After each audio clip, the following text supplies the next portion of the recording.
Welcome to Winspiration Radio, Growth Principles for Humanity and Progress. Join us when we share information, wisdom, and ideas how to create an extraordinary future for us all.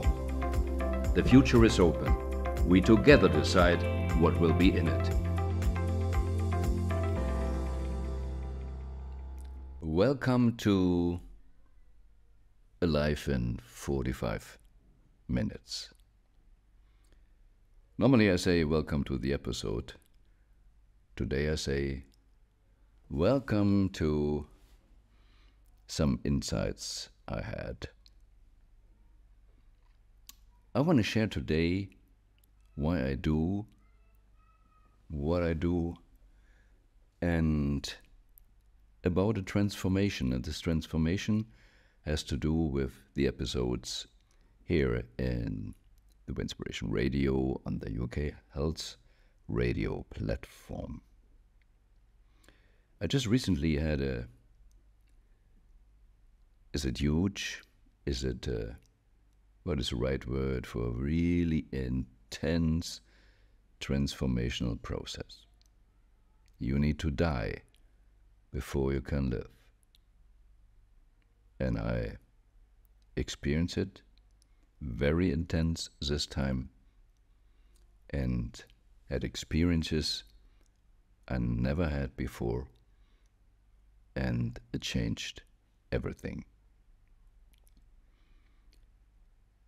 If you listen regularly, then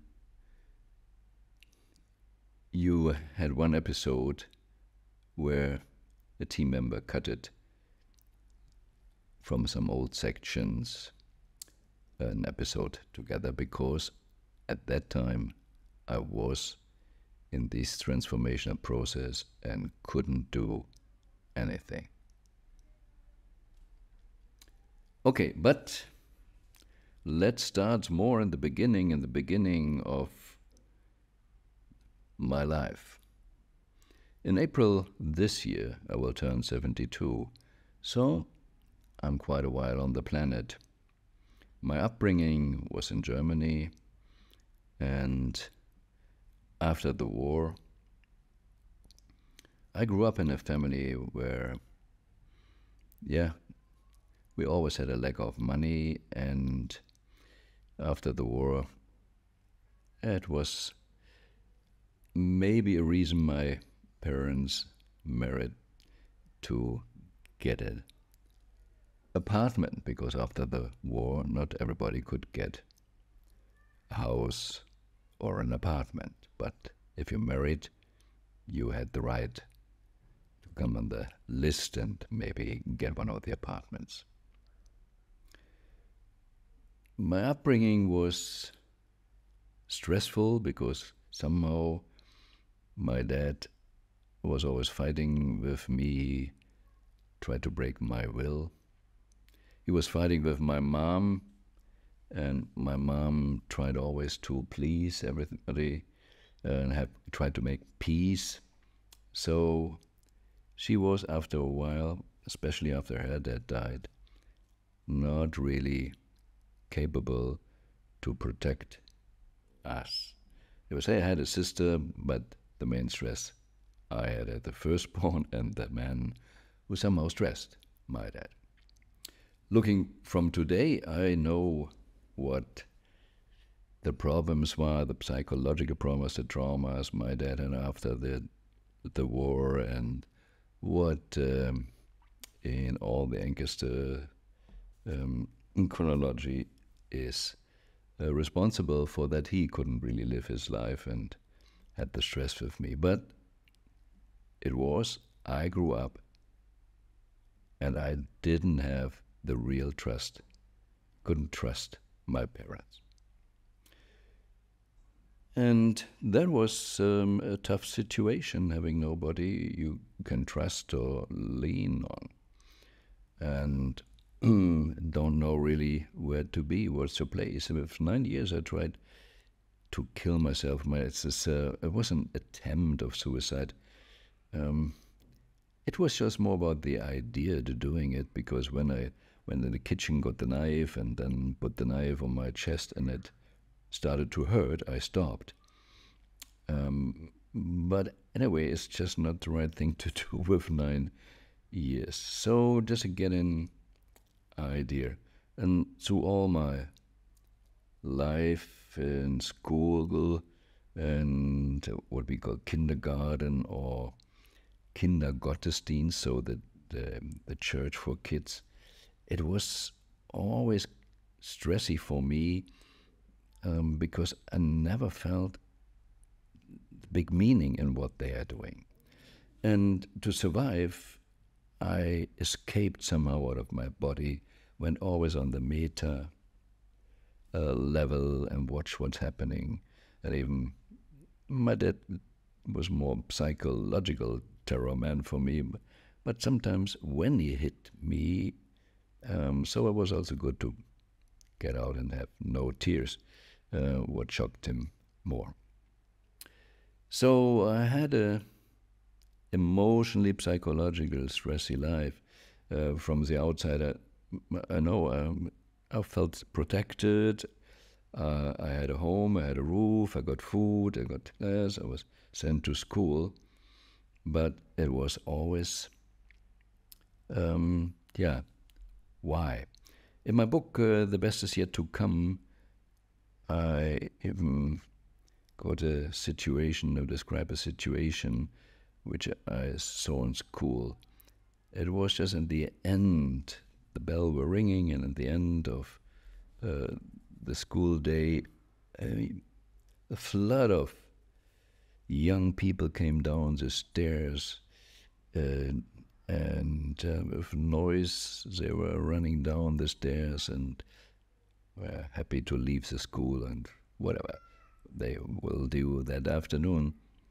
And I saw this. Somehow I was standing already in the hallway and saw this and got the idea, what if you pick one out? Nothing will change. The horde of students will go on like the stream of little humans, just will go on even if you take one out. That was kind of extra shock, and for a while I didn't really speak. I decided I only will talk or use my voice if it's really necessary. Till then I was more the clown in the class because I took nothing serious, but that moment on I was quiet, and the teacher thought now he made a big shift and started to like me more. I got better grades, but they didn't get what I really was processing at that time. This school was in Bonn because my dad worked for the government. At that time, the German government was in Bonn. Years later, my dad moved to Berlin, and the whole family moved also. So I ended up in Berlin and going there to school and finishing then the German gymnasium. So that is a kind of high school, college idea. From there, you go to work or to university. But it was normal if you came so far that you go to university. But what to study? I had no clue really what I wanted. So I decided with some friends to become an engineer in an electrotechnic, because I was, like I said, with all the other things I couldn't really get it, what it's important, but maybe the technical stuff. But anyway, the mathematics in the electrotechnic, that was interesting, because my whole school I was kind of lazy boy because I had no connection with the teacher, couldn't understand it, had no meaning in it. But mathematics I just could solve with my brain. So I thought, okay, I do that. And two other boys of my class went there, so says, okay, it's a nice idea, we do it all together. I did it just a very, very short time. We needed to have a 3 months kind of apprenticeship. At Siemens, I did it, being there in the morning, and started 6:30. We learned to work with our hands, conveyor belts, and all those stuff. I'm totally not interested in it. Like we say, I had 2 left hands, but I learned a lot of lessons in those 3 months. First of all, the conveyor belt was started 6:30. From whom? The engineer. So that came out when I studied. I said, oh, no, that is not really what I wanted. But I learned a lot of people from people there, and there were adults who weren't afraid of me. I said, what? Because maybe one day you become a boss. Then we had workers, like we call them Gastarbeiter. So there was one from Yugoslavia who were at the conveyor belt and showed me things. And he was just a kind of normal, natural guy. How could that be? The culture, or how can be someone happy at the conveyor belt and someone else not? And those with the white shirts, I never saw someone really happy there. Oh, all very interesting. I got to know a young boy who came in as a normal apprentice, and then he went up the level, kind of engineer. So it was not an engineer from the university. It was something in between, and he was lost. And he said, all the apprentices I started with don't like me because I wanted to be something better, they think.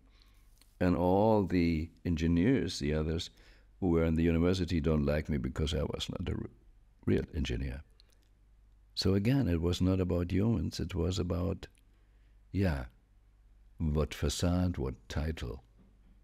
And then at that time, now it's 50 years ago, they had these clock with the cards, so you came in the morning and stamp when you came in and stamp when you go out to prove that you worked.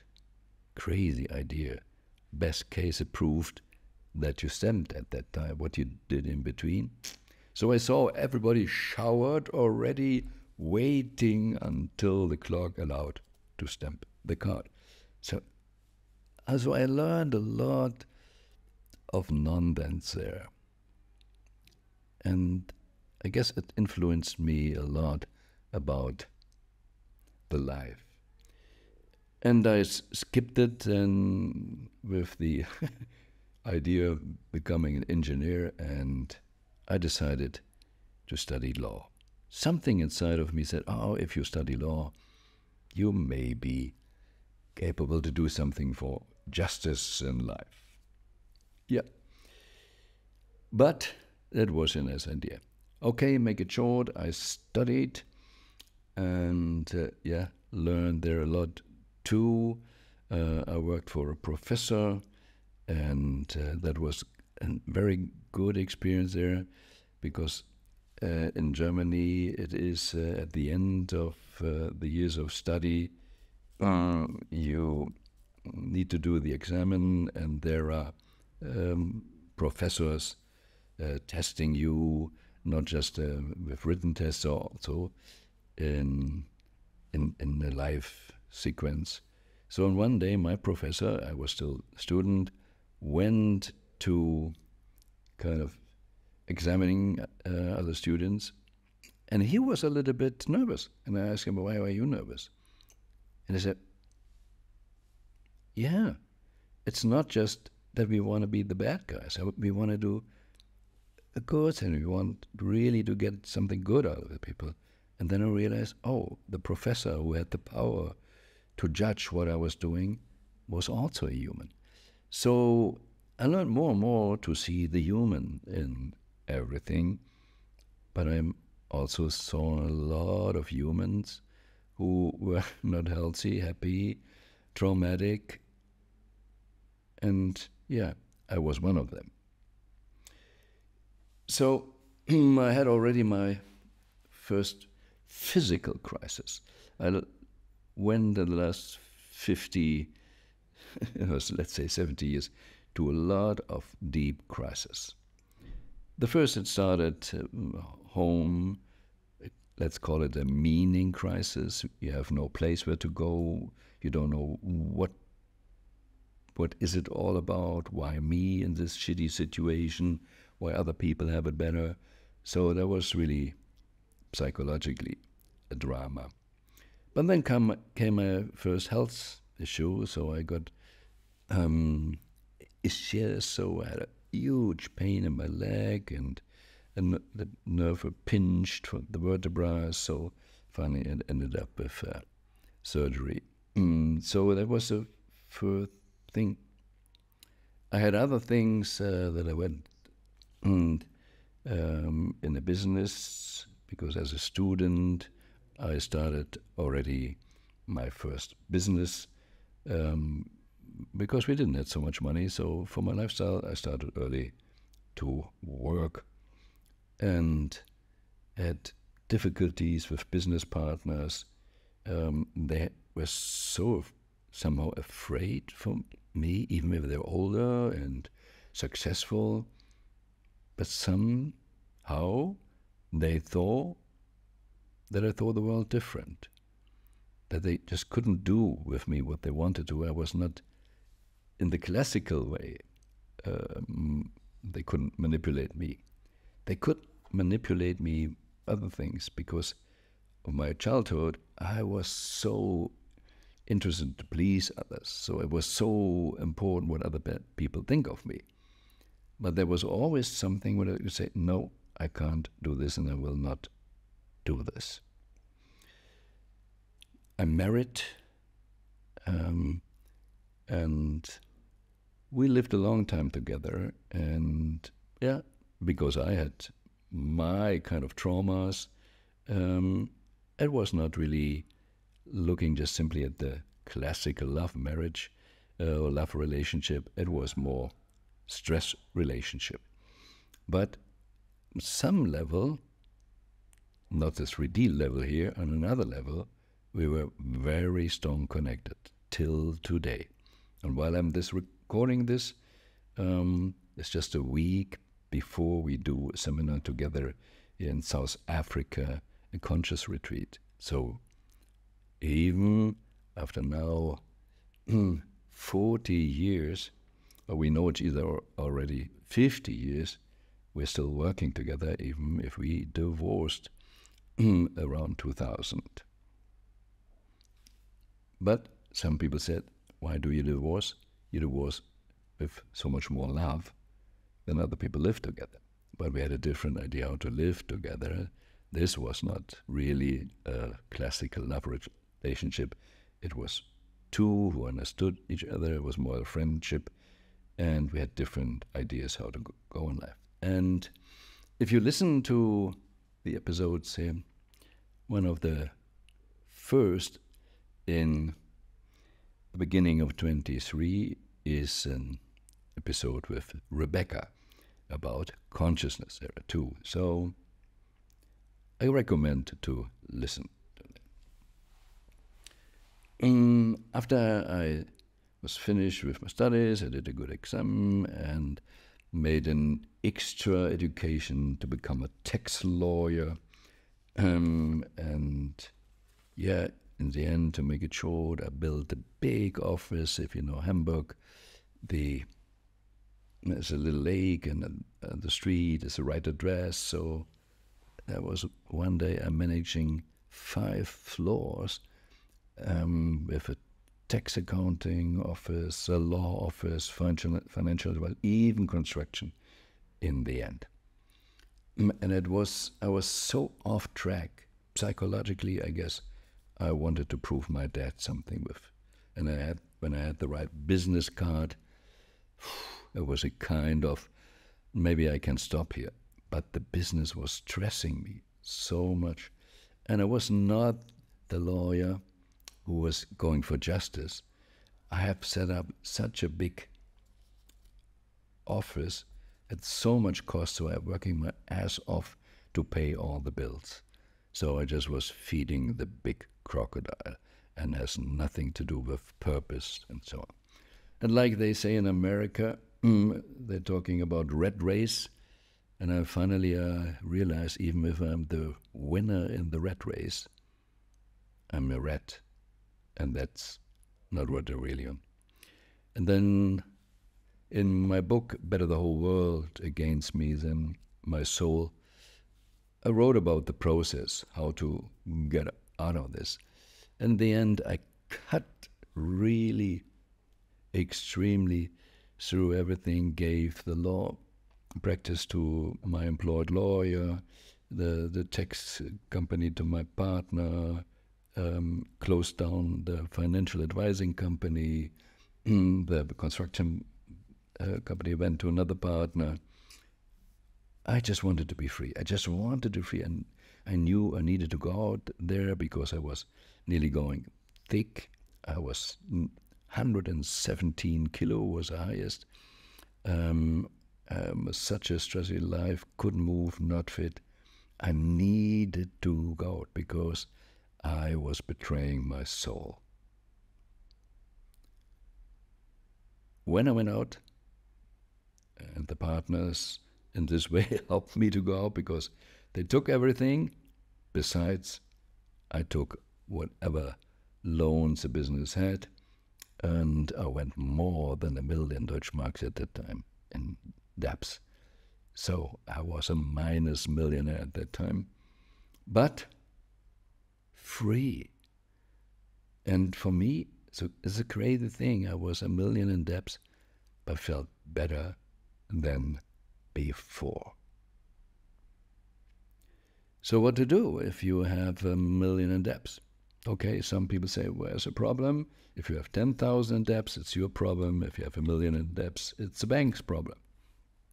But I really had the idea to pay it back. I didn't want to go to Bali and escape somewhere.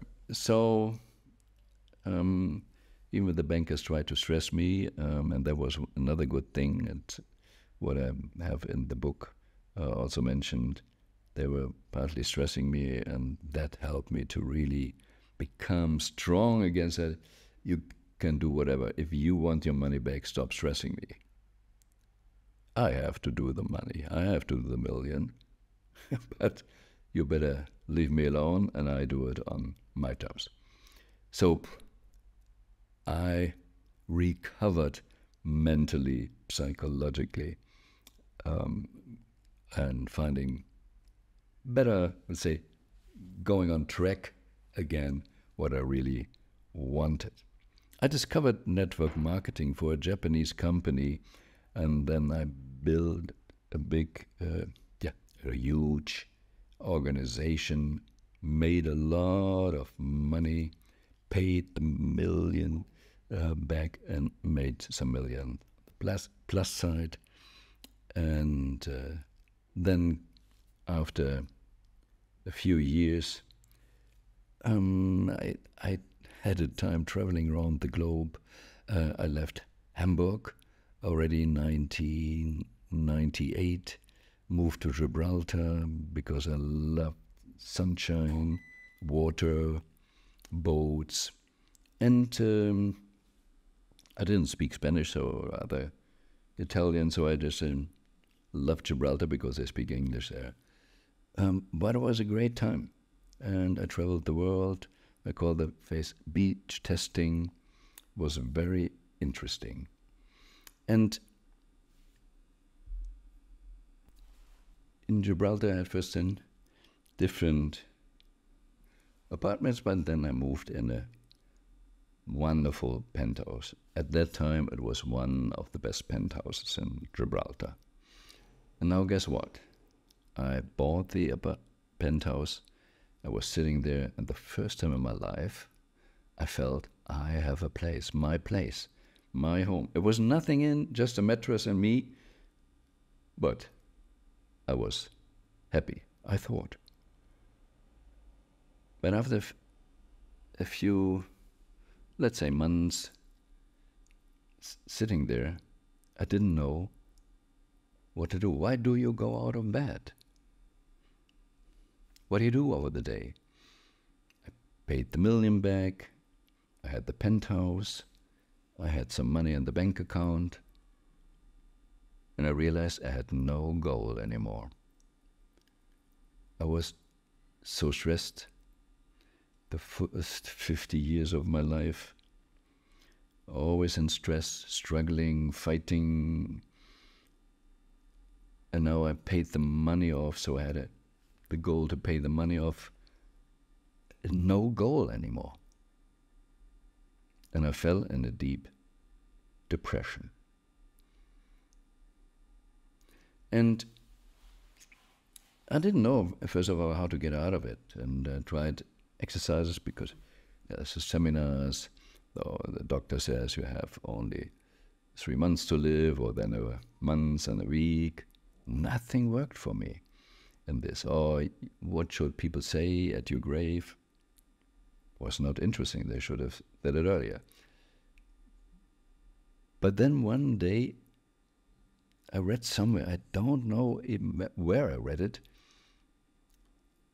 500 years after your death,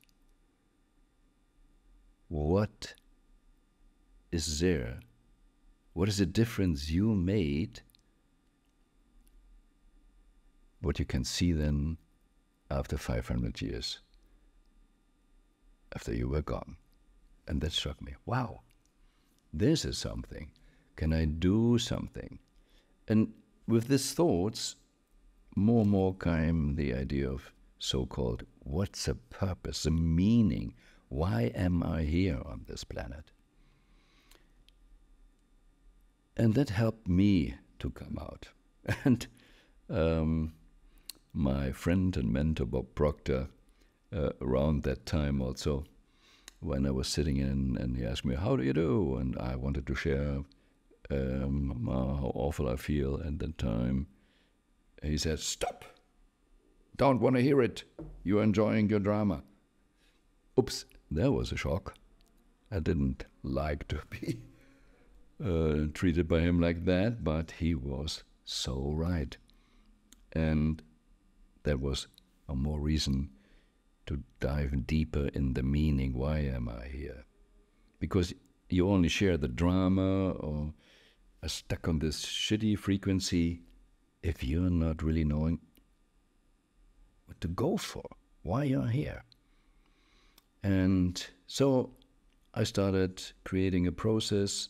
It helped me, it helped others, and more we did, and said we, after I did it, we even created a company, 2003, the WIN-WIN AG. We did seminars and a lot of consulting, purpose-driven living, purpose-driven profit, and so on. I had also, after I recovered, I don't want to go into everything, but we need to be here, finished in the 45 minutes. I had done toxic relations. Even if I had the meaning, I was still not clear enough, strong enough, not full of self-love, that I could say no to other things. And you know, if some people say, I can't really say no, I say, that's not the real problem, that you can't say no. The real problem is you didn't say yes to something. Because if you really say yes to something, the no's fall in place. So I didn't, even with my purpose clear, not really totally yes to me. Still try to somehow get the recognition from other people, because my wound from the childhood was still so deep, and that I hoped also in relationship that they heal the wounds But they were not my mom or not my dad. And it took me a while, and actually recently, I hope, deep, deep, deep, deep transformation, I could get go of all this idea of pleasing others. So in the toxic relationship, that was a huge drama, and that brought me to the edge, because I put myself down and down and down and down, put so much on my shoulders, and that was around 2011, 2012. Became thick, went to the hospitals, they checked muscles and everything because I couldn't really walk. And they checked everything and never found really the disease, but they were convinced there is something. But they're looking in the conventional way and couldn't find it. And one day, because I couldn't find it, and I recovered a little bit from my fear they put in me, or allowed them to put in me, and I said, I declare myself healthy. If you can't find anything, I declare myself healthy. And if you're familiar with family constellations, that's about the people, the family, this life or former lives, or the grandparents, everything you can set up and get an idea of the energy field. But you can also do it with health problems. So when I couldn't walk, I did it with my legs. So then put the leg, piece of paper, written leg on, and somewhere in the room, and then ask my leg, what do you want to tell me? Why do I have this problem? Why I can't really walk? And the leg said, maybe you don't go anyway. You don't go. So it told me, you are not really going for what you're doing. What's the purpose? What's your meaning? You're not really going for it. I had higher blood pressure at that time, and I asked blood pressure, what do you want to tell me? And the blood pressure said, rage. Was it really enraged? Oh, why you? What did I do to you? Because you're not doing what you should do. So I was holding back. Even if I created the process of purpose finding, I never really dared to really speak out and say what I think we should talk about.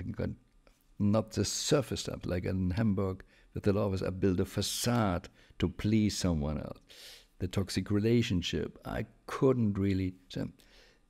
And one thing what was really bad, the big success I had with the network, I was speaking in front of thousands of people because I was one of the big guys there worldwide.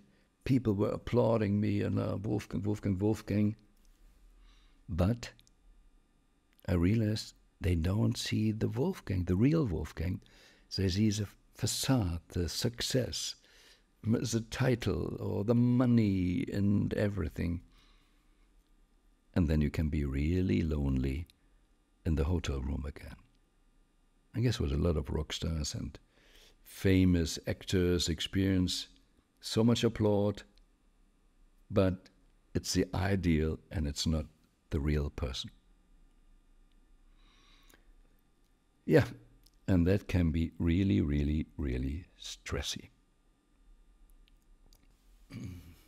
I shared that I established the WIN-WIN AG 2003. And in 2008, when I wrote also the book Millionaire Spirit, I had an interesting experience with a professor from the university, and I think I would even support it financially, like a PhD, to get the PhD, the doctor in Germany, doctor title.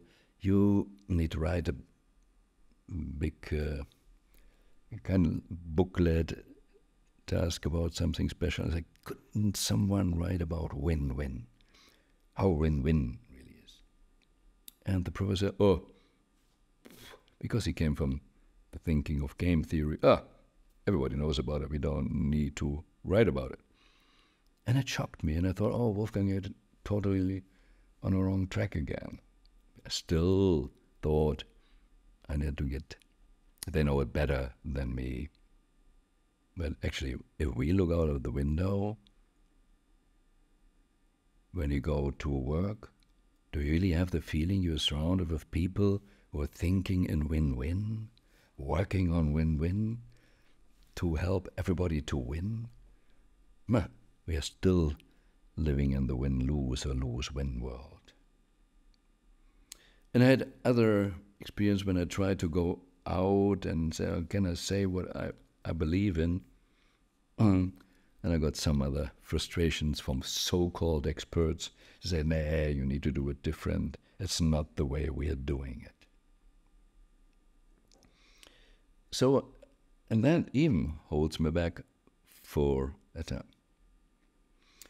And one day I met Johann Ilgenfritz, and we met more on a private basis first, and we talked, and then after 2 years or so, he said I should do something on his radio platform. He said, I'm not a doctor, I'm not talking about health. But he said, yeah, but the message you have and the wisdom you have, that should be something here, please. And it took, I guess, another 3 years until I dared to do it and felt ready. And in the beginning, we called it Winspiration Radio. It was insights and wisdom for the win-win future. But I still was not totally clean of this ego fear, what other people think. And so I tried to do it, what to do and how to do it. And honestly, some sessions were done because if you need to do every week a session, that is not so easy. And someone who did it, he skipped it after a year because it was too stressful for him every week to produce something. So in the beginning also I want to do right, organize people, interview something, and sometimes the intention was only just to do something, to have something a week. And it was not really the true message I really, really wanted to share or felt inside, because I still didn't dare. Last year, 2023, and Winspiration, I did for years a so-called Winspiration Day. It was inspired to win, but live your purpose. Well, we have a Valentine's Day, we have Christmas and everything, but we don't have one day where we really full live our purpose from the morning to the evening. Really focus on our potential, our meaning in life. And what if the whole family would do it? Everybody, you support each other. Hey, what's your meaning? What's the purpose of the family? What's the purpose of our company? What's the purpose of the town? So there was a vision. And for years I did different events all over the globe. Johann Ilgenfritz once participated then also in London. And last year I did a smaller event in Berlin, but was the first true WeQ event. Because I was slowing down with Winspiration, said, nah, it's still too much ego, and other people even used it also with a kind of ego and had not the right message in. So last year it was Sunday, the 7th of May. So there was a hint from the universe, okay, you can do it. And I did on the 7th of May, the Winspiration Day. I organized it, not me alone. It was a wonderful team and interesting guests. It was from a lot of areas in life, from health, from business, education, and they all were thinking and contributing wonderfully ideas how a world, a we world, is possible, and how good startups and technologies are there that we could have a clean and better world. It was so great. And the 2 days before, I was at a seminar. So we had a seminar 2 days before, and that was really about processing. It was also our purpose, how we solve inner problems, traumas, and how do we prepare for a win-win world? How do we prepare for love relationships? How we prepare for better health? That was really interesting. In the beginning of the year, when we planned it and tried to fill it and organize it, we had so many difficulties with frequencies and now what organizing stuff. A lot of things went wrong. So I was close to withdraw. I said, let's skip it. But I felt I will die if I'm not doing it. And we did it. Johan Ilgenfritz, here, founder, owner of UK Health Radio, with his wife Rafaela, attended the 2-day seminar and the Winspiration Day. He contributed also with a speech. And it was such a wonderful day, and it was a big transformation for myself. I said, okay, now I'm there, what I should do. And the rest of the year, I somehow stopped working. No really consulting anymore, no really programs we had for clients. And from May till the end of the year, nothing new. And I went to South Africa where we had the conscious retreats, and I stay longer. I stay 3, 4, 5 months, and I want to reinvent myself. I want the transformation. I asked God before in Gibraltar, I said, oh yeah, but can I keep the penthouse? So the ego was still there. But this year, here, I had a real collapse. I really needed to die. It was really, I was so sick for 3 days, couldn't move. It was awful. But on the other hand, I went, my soul, myself, went and experienced a different world, in the non-dual world, not in the 3D world, with so much love. Like some people say with near-death experiences, I have felt something like this, and got rid of all the fear and all the neediness to please others, radically. So from now on, I guess all the sessions here, I will keep on doing it, but the sessions will be different. They will be different, and I hope you will feel the spirit that everything will so much more consciousness, so much more love, I hope I can transport. South Africa, the Rainbow Nation, I want to contribute to the we world, to the rainbow planet, and create more awareness. And so please, now you know a little bit about my journey and have an outlook of what will come. And I'm looking forward to have you on board for all the next episodes, because we are conscious creators, we are conscious co-creators, and together we shape the future, the world we want to live in.